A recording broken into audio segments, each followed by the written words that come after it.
Hey, yo, what's going on, guys? Welcome to another episode of the Phoenix Pals Podcast, aka P3, episode 5. And today we're going to be talking about the competitive focus blog by Will Sykes here. We're going to be talking about how I feel about competitive Madden and what it means to me. We're going to be talking about the blog itself, giving you my thoughts and opinions. And we're also going to be giving a short, little, sweet NBA Finals type of prediction here. Golden State Warriors, Cavs. Game 2 coming up soon, and we're going to be talking about how that prediction is going to go and how I feel about the finals. But also, the main part is we're going to be talking about the competitive blog here and competitive Madden in general. And I'm going to be going in on this one. So if I sound a bit ranty, if I sound like a little bit of a rager on this one, then yeah, it makes sense, because if you haven't heard, if you haven't watched the first episode, I recommend going to check that. But I do say in the first episode that I am a competitive Madden player first, I'm a Twitch streamer second, and I'm a YouTube content creator third. And this blog here definitely got me fired up in terms of what Madden 17 is trying to bring to the table, and some things that I noticed were completely missing on the front of his blog, and has me kind of concerned going forward into Madden 17. So without further ado, let's get into when I'm sweating the small stuff on NBA Finals. Cavs, Golden State Warriors. Game 1's already been taken by the Golden State Warriors. Cavs got to bounce back. They did not look good. I'm sorry. Cavs did not look good against the Warriors. Kyrie and K-Love got to step it up. Steph Curry and Clay, they had an off game, but the rest of the team stepped up. Don't think that's going to last too much longer, or as terms of being those two struggling from the field. It's not looking good. I'm not gonna say like this is gonna be a sweep. I honestly think this game is gonna be going down to a game 7 at Golden State. I don't know who wins personally, but I honestly hope that the Cavs show up, because they looked absolutely terrible, and just Golden State would just look like the way superior team, stuff like that. And this year they have no excuse. Ain't no, Kyrie was hurt, Kayla was hurt, it was just LeBron. No, this is a fully healthy Cavaliers team, and against fully healthy Golden State Warriors. So there is no excuse. LeBron loses, we'll probably be doing another episode of where LeBron's going now. That's all sports fans going to be talking about for the year, besides Steph Curry winning a ring and what that means for his legacy and stuff like that. But if LeBron happens to win finally in Cleveland, then we're going to be talking about how great LeBron is for like the next couple of days. We'll see. I honestly think this game is going to take it. I don't really have a winner in this one. I don't want to pick sides, because on one hand, I don't want the Warriors to win, because I actually do want the 96 Bulls to still be relevant, because they don't mean a thing without the ring. But at the same time, I don't like the Cavs because I don't like LeBron. I'm not a LeBron fan. I don't like him. He's a great. I respect him as a basketball player and what he does, and how his talents and stuff like that, but I don't respect him as a person. I just don't. It's not one of my favorite guys. He's not like, oh my God, LeBron's so great. No, that's to me is just, I'm not a LeBron fan, but I mean, we'll see. This is probably like the first time in a while that I've actually been neutral on the NBA Finals. Last year I was all about the Warriors. I was like, please don't let LeBron win. This year, kind of neutral, but I guess if I really had to pick a side, I guess I'm still Golden State on this one. But not by much, maybe like an inch towards Golden State, to be honest, on a neutral scale, on the picking side scale. But that's what I'm sweating the small stuff on. Let's switch gears here. Let's just go in, right? Competitive Madden. Those two words, right? What do you think about when you hear the words competitive Madden? You're thinking of tournaments. You're probably thinking of the Virgin Gaming tournaments. You're thinking of the Madden challenges, Madden championships. You're thinking of maybe the C4 Live. Shout out to Coach K, by the way. C4 Live, those tournaments that, the Vegas tournaments, Atlanta Gaming Society tournaments. You're thinking of all types of great, hardcore, competitive, at the highest level. Sometimes, most of the time, with money played on the line, stuff like that. Madden, right? There's been a kind of a saying that competitive Madden is back, and I, for one, and I want to be the one to say it the most, competitive Madden isn't back until a few things happen when it comes to Madden 17. We're going to be going in on the blog in a second here, but I don't like They're now shifting their focus to competitive match, which I don't know why there was ever a shift going to the casual player these past few years, but now we're getting back into the shift to competitive scene, or at least that's what it's supposedly seeming like, right? But when it comes to competitive Madden, especially for Madden NFL 16, which by the way was not one sniff competitive this year in terms of gameplay. Now the modes itself competitive, gameplay itself horrible, atrocious, horrendous, bad, right?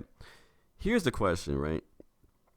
When you think of competitive Madden and you think of, the game, those tournaments that you see on Twitch now with the Madden Challenge, when you think of those tournaments that you see, everywhere else, like I said, Gamer Saloon, Virgin Gaming, if they still do those nowadays. When you say C4, those type of tournaments, right? Where it's, money on the line, win thousands of dollars. Why is it that when we talk about those, we're not addressing the main issue that is Madden Online head-to-head seasons, and that issue is the difficulty itself? Why is it that we do not have the difficulty being turned up to all Madden difficulty on online head-to-head game modes? Now, I know the first thing is probably thought as, well, Phoenix, well, the guys, the casual players, they wouldn't like that. They probably won't like it. They probably will stop playing the game. It's not going to be fun. But to my point is this, right? In an interview that Rex Dixon did in my second show that I was quoting him on, he was saying, and I don't have the exact quote here, but I'm paraphrasing this, in that I think it was him and Clint that were saying that they wanted to appeal to the heart. I guess I don't know if it was mainly for the game or the trailer, but I'm assuming both in this particular instance, right? You want to appeal to your hardcore gamers first, and then the casual masses will follow. If I believe that's the quote he said. I'm paraphrasing here once again. If that's the case, why isn't the game being played on all Madden? Why is it that year after year we're playing on all pro difficulty? The game doesn't play to its maximum potential.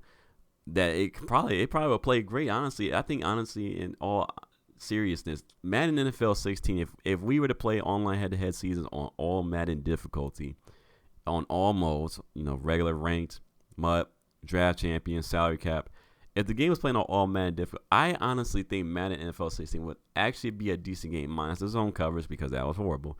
But overall, I think a lot more people will be satisfied playing Madden NFL 16 on all Madden difficulty.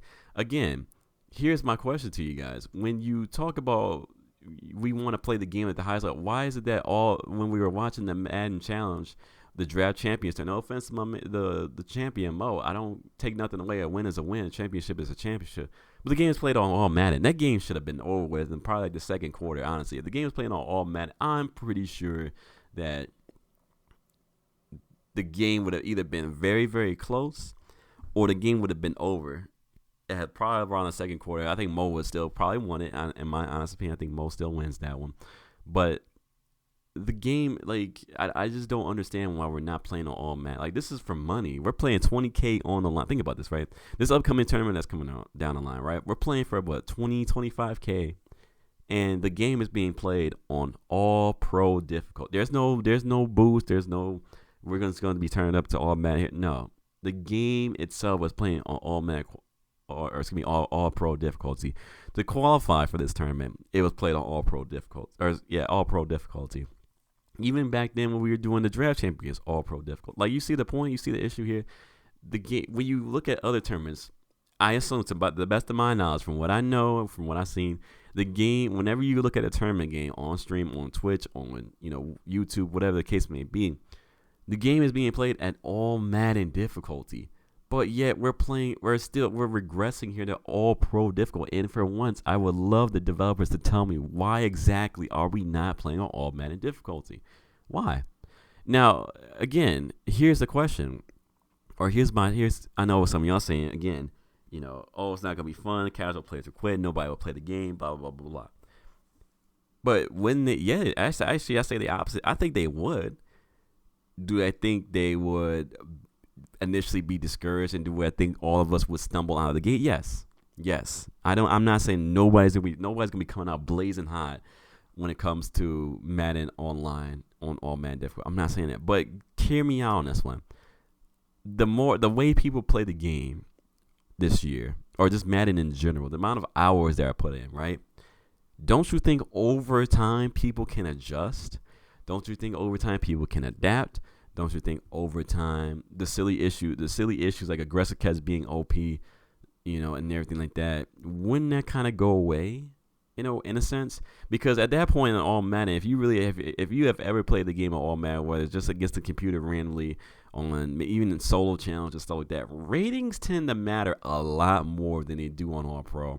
Ratings that you can't just throw at Richard Sherman and test Richard Sherman and expect like a T.Y. Hilton or some bum wide receiver to just maul Sherman. Oh no, Richard Sherman is shutting that down. You can't expect somebody to go against Darrelle Revis. You can't expect like a let's just say like a David Tyree if he was still playing today. You can't expect David Tyree to go against Darrelle Revis and expect David Tyree to just completely beat Revis every single time, all the time. No, that doesn't happen. Ratings tend to matter, and unfortunately now they're shifting to a focus that ratings are actually going to matter this year in Madden NFL 17. But the problem is that why wasn't this the case all along? Why was it the case that we're now doing this, but we're still on all pro difficulty? I don't understand it. So that's my question to the devs, especially like Rex and the guys, and even Will Sykes on this competitive. I have seen nothing that says about turning up the difficulty, making. I mean, they obviously saying aggressive catch is going to be slowed down supposedly, and other things that I'll mention quickly in this blog here, but. Again, the game should be played at the like when at least for me, if I was a developer, I'm turning up the difficulty. I'm like, listen, we have a chance here to really see how the game plays at the highest difficulty, to see how people really like the game when it's at its best. All pro is not its best. Rookie is not its best. Pro is not its best. All Madden is when Madden really shines. But we'll see. Let's continue here to what this blog is all about here. Once again, talking about the competitive focus blog. Will Sykes at EA released this blog, and we're once again, what I recommend as you're listening to this is actually to bring up the blog itself. Obviously, if you're watching on YouTube, I'm going to be having the pictures and stuff like that up, but also I should have it in the description below. If it's not, let me know. And I want you to follow along because I'm going to start, and like I said, I'm just going to go in on this blog, right? So. When you first get into the blog, it's basically saying hardcore Madden players have a passion for the game that goes beyond down and distance. Whether it's all-day mud streams or climbing leaderboards for Madden NFL 16 challenge, it's clear these guys enjoy the game as much as we do here at the studio. But why isn't it all Madden though? Anyways, there's a lot of additions we don't want you to miss, and they're sure to make the gameplay fresh for even the most experienced Madden player. And so we keep going down here, and we see the man coverage is on the top of my list as biggest gameplay improvements. In Madden NFL 16, man press made defensive backs stick to receivers effortlessly. It forced guys to resort to motion routes and the same type of routes to beat it. This year, an enhanced win-loss system has been created to ensure that any route with a cut has the potential to get open against this coverage. Man press is a two-part battle and starts with a chuck. Using a slant as an example, when the receiver wins, he'll successfully fight off the corner to gain inside leverage. Just like previous years, this is part of the interaction dictated by press and release ratings. The second portion is this change was the cut move. In this case of the slant, if the receiver wins here, he'll get enough separation when he cuts towards the middle of the field for the quarterback to complete the throw. How often the receiver wins, the cut is still based off route running ability versus the quarter's man coverage. Pause. Stop right there. The first thing I noticed when we're talking about when this blog is that at least they acknowledge the first thing is first, and when it came to Madden NFL 16, which made it so one-dimensional this year, is that man press was basically sticking to receivers effortlessly. Now, and that is true. You play quarters 2 men under, you play quarters 3 deep, any 2 men under for the most part, except for like maybe like base defenses. Basically, you can have like the most bummiest corner, 48 overall corner, against like a Calvin Johnson, and that 48 overall corner, besides obviously some speed differences, would stick to Megatron like glue, like he was Darrelle Revis. So the question then becomes, how nerfed is man coverage? Like is man coverage now? Let's say if they have like a high man coverage rate, are they going to stick to him like glue? For instance, like I said, if Darrell Reeves is on Golden Tate here, is he going to stick to, and it's man-to-man coverage, stuff like cover one, cover two, whatever, cover zero, whatever the case may be. If it's man coverage, does he have a higher chance of sticking to Golden Tate, or is it because, or how nerfed actually is man coverage? That's something that I did not see from this blog, and I wish, again, I don't know why they don't do this, and maybe it's going to be explained at EA Play and stuff like that, hopefully, but again, these blogs need gameplay snippets of what they're talking about here, because it leaves a lot to be speculated, and I'm not one of those people that like to speculate too much, but again, it would make a lot more sense to have these blogs with gameplay snippets. So like I said, that helps explain what you're trying to, or accomplish what you're trying to explain. So now we know for sure it's all about press, release, route running for the release and route running for the receivers, and then man coverage and press for the corners. Now the question is too, we found out maybe midway ish through Madden 16 about agility, and I didn't see anywhere how much agility, speed, acceleration come into factor when it comes against man-to-man coverage and route running and stuff like that between a wide receiver and a cornerback. Kind of wish they would have went in a little bit in more detail there. But I guess now it's about cuts and route running. So I guess we'll see. Well, I guess we'll see. Let's keep going here. It says another great addition is this revamped zone coverage. We already know about that. We talked about that last episode. It says, first, my favorite, the hard flap. The angle route from the backfield was a common go-to read for many players in Madden 16. An example of this route can be seen in the play Z spot out of gun split close. Now telling your corner to stay committed to the shallow area of the field through the zone makes it a perfect counter for his tactic. You'll notice the same thing with a quick out from the end receiver and a play like divide out of shotgun bunch. Stop right there real quick. And this to me is going to be a wait and see, because again, I talked about this in the zone coverage blog last episode. This all sounds good, but the day that I actually can see the gameplay, the day that I can see that the flat actually plays the flat, when the day I can see that, when I make those adjustments, they're rewarded, that's when I'll be convinced. Again, this sounds so good on paper. It sounds so good on blogs and paper, but without gameplay to help situate the point, this is kind of a mute point, unfortunately. And like I said, I'm sorry to be negative, but I'm just like calling like I see it here. But anyways, let's keep going. Second, we have the flood concept. The combination of a flat corner streak has been used for years to beat zone coverage. That is true. Now, this curl to flat defender stays with the corner out and shadows him all the way out to the sideline. Thank you. It's worth noting that the cover 3 Mabel will have this zone scheme built into it. Lastly, the deep zone logic has been updated to account for shallow route account for shallow routes players would use to pull these defenders closer to the line of scrimmage. A good example of this play is PA wide receiver in out of wide trips weak. Instead of biting on the deep end route, the deep third safety will maintain depth to keep the post in front of him. I know a lot of top players jump straight into online matches as soon as they get in the game, but the players who spend time learning the new zones will be ahead of the curve in Madden NFL 16. Okay, stop right there. There's no... Okay, I understand. The PA wide receiver in was a glitchy play. If you play cover 4 and you basically streak you're in wide trips, I think it's like your A. I think it's the tight end. You streak your tight end and you play a cover 4. Basically, PA wide receiver was money play because of deep... was it the free safety? Or basically whoever that safety was would not play the deep route coming across the field. I mean, even in... Yeah, they wouldn't play it because the corner would get stuck, the safety would get pulled down, and then obviously he goes behind it, which should never happen, by the way. Again, one thing that they did not mention here is the draw shot plays, especially out of trips, especially out of single back doubles. Again, how are the shot plays being defended? It's one thing for PA wide receiver in the work, whatever, but how are the shot or switch plays, shot plays being better defended in Madden NFL 17? Those details are a little bit missing here. Which, like I said, I wish this blog was a lot more detailed, like the zone coverage blog. I wish it was a lot more detailed than this one, in the competitive one, because there's a lot of things that are questionable. Here we go. Continuing with defensive improvements, I'm hyped for the opportunity to stop the quarterback scramble more effectively than previous years. The spy crash feature has now been updated to include any players in coverage. By clicking R3 or the right stick on Xbox, you can send your closest defender rushing after the quarterback. There's an added strategy here as you might be leaving part of the field or a receiver wide open when your guy bails.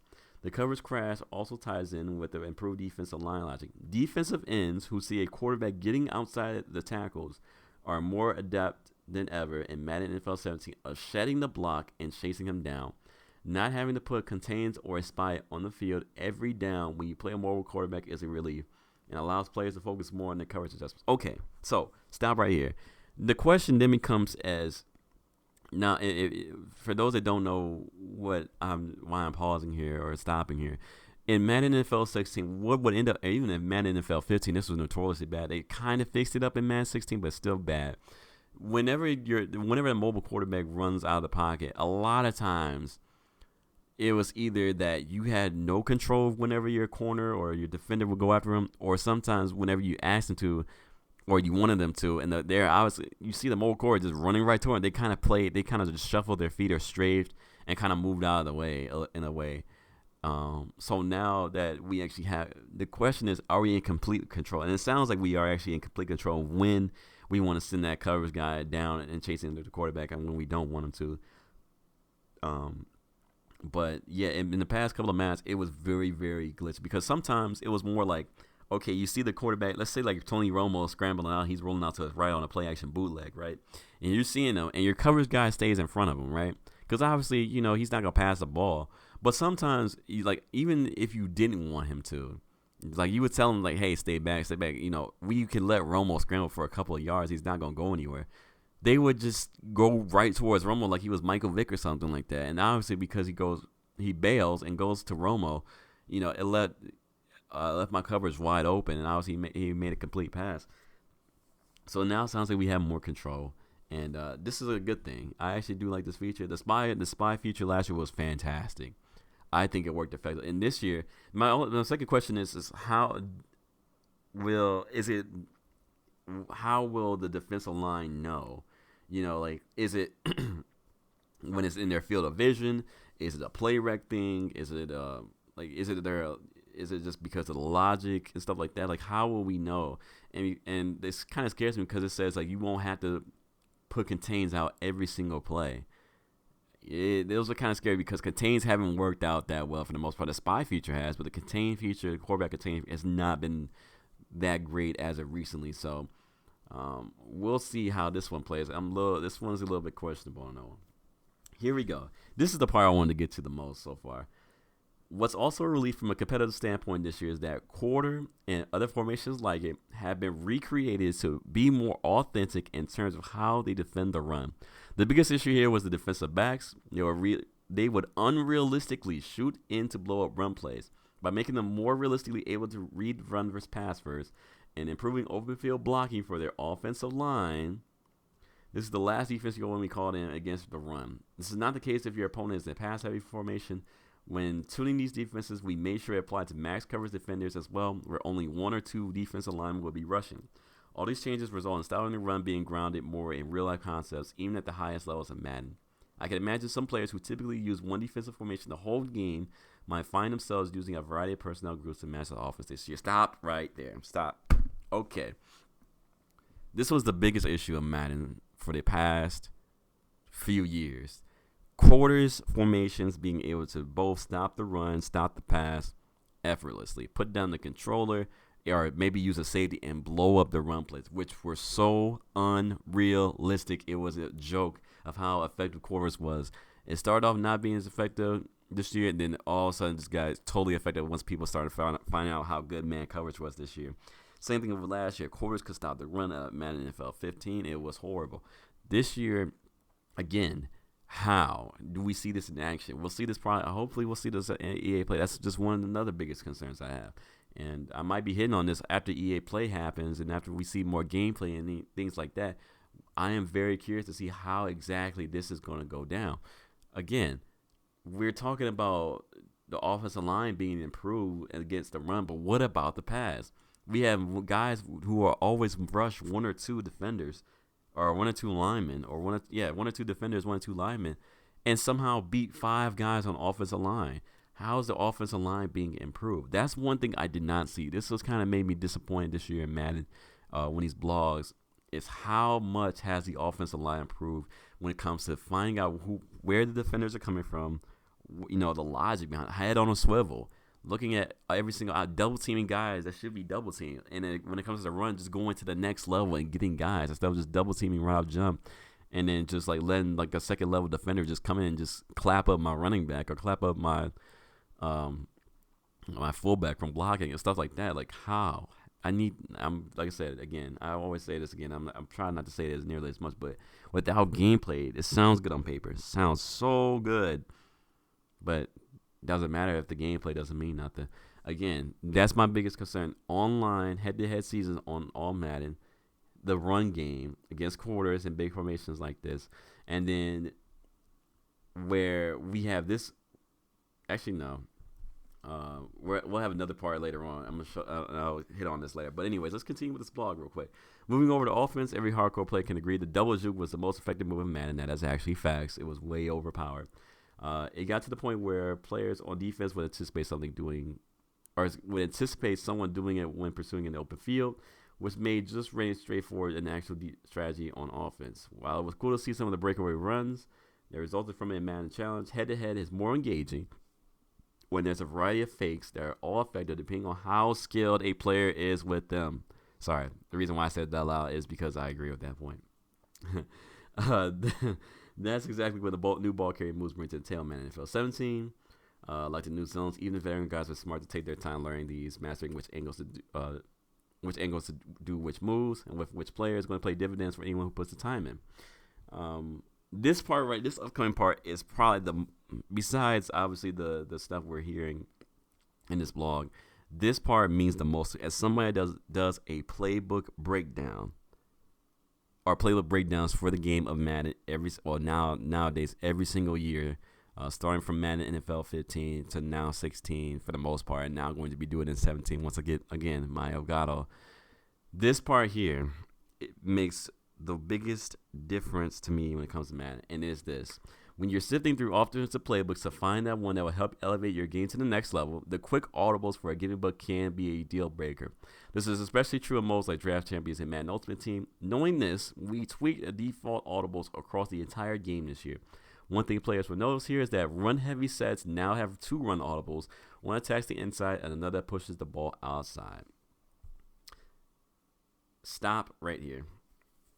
This right here, like if you can see my hands right now, they're like up in the air, like jazz handing it, because this right here is what I've been pushing for the longest time, and that is quick auto. Either 2 things needed to happen, and if you guys remember on Twitter, if you follow me on Twitter a long while back, I have made a video, or even I don't think it was a video, maybe it was, but it was a note that I had typed out and sent it right to Rex, RG, Clint, Anthony White, a lot of other EA guys at EA that work on Madden, and I said 1 or 2 things has to happen.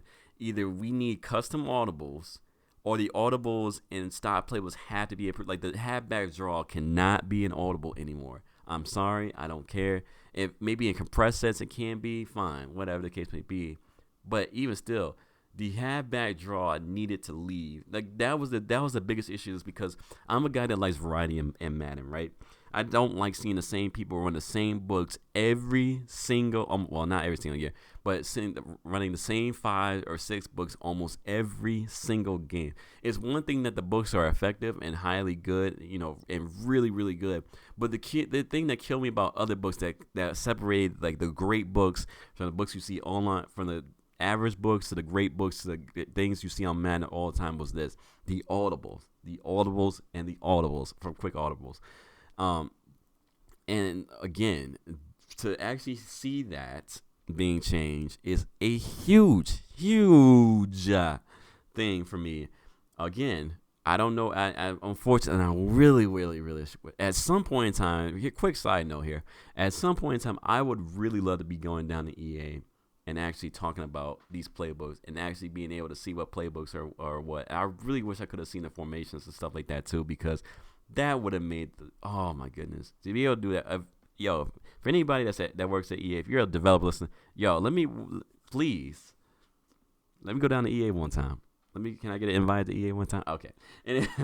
But anyways, going back to my main point here, going back to these audibles, is that unfortunately it doesn't sound like, from reading off this blog, it doesn't sound like we're going to be getting custom audibles in Madden Ultimate Team or Draft Champions or any other mode besides obviously the online rank modes and CFMs. Unfortunately, it doesn't sound like that.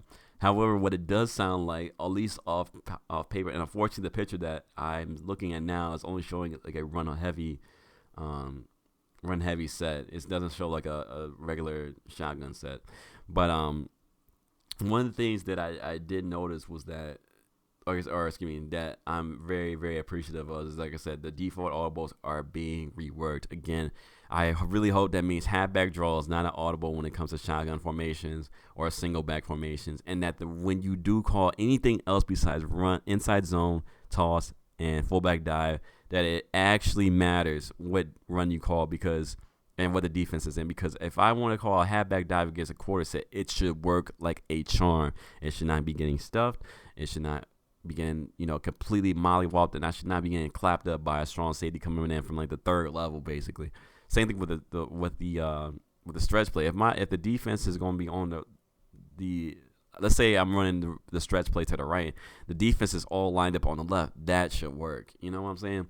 So again, I am looking forward to these. I am very anxious, and even to put it that one lightly, I'm very anxious to see how these playbooks will work in Madden. And how they look. That's the first thing. Believe me. When I'm talking about playbooks, that's the very first thing. I'm gonna have my playbook rankings right up on Twitter. Follow me on Twitter real quick to show you what playbooks are gonna be effective at the beginning of the year. But anyways, here we go. Every year on offense, the pass blocking logic gets upgraded. This year is certainly no exception. Turbo blitzes as well as looping blitzes have been addressed. The line, I had to stop right there because I'm going to say something on that. The line is also getting better at handling the max coverage defenses we went over earlier. Finally, we've made improvements to online play that should result in users encountering less lag. These changes include preventing players from attempting to boot opponents out of game sessions and forcing a loss. Hardcore Madden players have a burning passion for the game. These changes are from them for them. As a former competitive Madden player, I'm looking forward to seeing how these gameplay improvements make the head-to-head experience the best it's ever been in Madden NFL 17 on Xbox One and PlayStation 4. Okay. Going back to the turbo blitzes, looping blitzes in general. The problem, I don't have a problem with that. I do like that they said that every year on offense it gets upgraded. But the problem is nobody is saying, is slide protection getting better? I have to know if slide protection is actually getting better. The second question is, this concerns me because every year, and this is the last point I'm probably gonna go in on. That actually, low key, did I miss something? I thought I seen something earlier too that said about like interceptions or something like that. Maybe I missed it. Anyways, that every year, right? Especially this year. Let's just take it this year for example, right? We had the Madden NFL 16, right? We start off the year. We had 3-4 even SS grade. We had, or not 3-4 even, 3-4 under, and 3-4 Predator SS grade. We had 4-3 under blitzes, right? Those blitzes did not need to be patched, right? We've had every single year, and this is what concerns me year after year after year after year playing Madden, at least competitively now, that every year it gets worse because blitzes are being patched that should not be patched. I will say this to the devs, and I really hope, like, this is not coming at them the wrong way, but please let us struggle for a little bit. Eventually, somebody is going to find a counter to stopping these blitzes. Do not patch blitzes that don't need to be patched. Stop listening to, like, the guys that do not slide protect. Stop listening to the masses that don't, for some reason, don't know what slide protection is. For blitzes that don't need to be patched, they can easily be stopped by a slide protection. I'm talking about like most blitzes, even still, most blitzes should be stopped by slide protection or even blocking an extra defender, by the way, which I'm hoping the running back blocking logic is severely improved. For those blitzes that can be stopped, do not patch them. Simple as put, do not. Now, if it's something where we got like the dime flat, era, 3-4 even era, Madden 16. Okay, at that point, yes.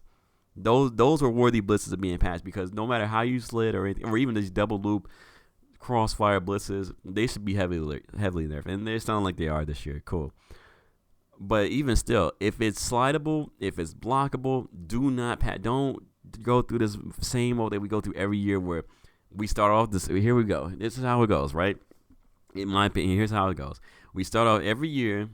We're playing the game. There's a huge issue. There's a huge glitch. For instance, the biggest problem this year was the encroachment glitch at the beginning, right? So we patched that, and for some reason they patched the 4-3 under and the 3-4 under predator and stuff like that. The SS scrape and the 4-3 under blitzes that were coming in. Okay, right? We patched that. Cool.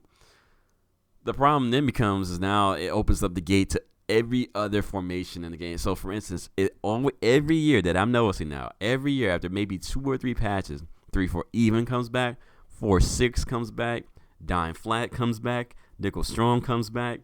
Somehow quarters gets glitchy again. Even this year, quarters 3 deep had an A gap coming in. How? Wait, again, and I know this is it's the nature of the beast when it comes to programming. I know this before someone says, "Yo, Phoenix, that's just how it is." When you fix something else is broke. I know, but every year. Dude, I don't know if they recognize the trend this year, but every single year it seems like these. I call these zombie formations because every year after every patch, these formations come back from the dead and somehow, some way, are highly as effective as they were the year before, if not even more effective. So this year, I am honestly hoping that when it comes to blitzes and this pass blocking logic, that is actually 10 times better than. I honestly hope the offensive line is just OP. I honestly wish the offensive line was OP and the ratings actually matched instead of just being over every single year being overpowered by defensive mechanics. Give us a chance to fight on offense, especially the offensive line. Give them the ability to fight for us, man. Like slide protection has to be 10 times better. It has to actually function where we don't have to constantly have to double slides, triple slide, quadruple spamming slide protection, and it doesn't work. Have it just do it one time. Good, and then let's just keep going from there. So overall, let me get my final thoughts on this. I know I've been going in, and this is reaching on 40 minutes, and I apologize for the long episode, but y'all gotta understand, man, I had to go in on this one. My final thoughts are this. Again, as always, skeptical at best about how Madden NFL 16, the Madden NFL 16 and Madden NFL 17 transition is going to be. We're going to be getting a lot of details coming up on EA Play in the next week, I believe. I think it's on the 12th or 11th. It's either 11th, 12th, or 13th that the EA Play is going to be. We're going to be seeing a lot of details on this one. And I personally am going to be kind of nitpicky on this one. Not because I'm trying to be a troll or anything like that, but because I am very closely paying attention to all the improvements that they're talking about on Madden NFL 17. And to me, if those improvements aren't showing up on game film, on game tape, from what I'm watching, even if it's super low quality, I'm going to be very, very concerned about this. So we'll see how this goes. Once again, skeptical at best until I see the gameplay and how the game plays out. I appreciate you guys for listening to me. I know it's a long episode, but y'all got to understand, again, I am a competitive guy. My passion is for Madden. And I hope, honestly, by even doing these shows or playbook breakdowns, that I continue making a big impact on Madden. That I have been doing, or just reaching out to more people. So again, I appreciate you guys for coming out and listening. If you haven't done so, make sure to follow me on Twitter, twitter.com/theblackphoenix, twitch.tv/blackphoenix, youtube.com/blackphoenixify. That's with Black Phoenix and IFY at the end.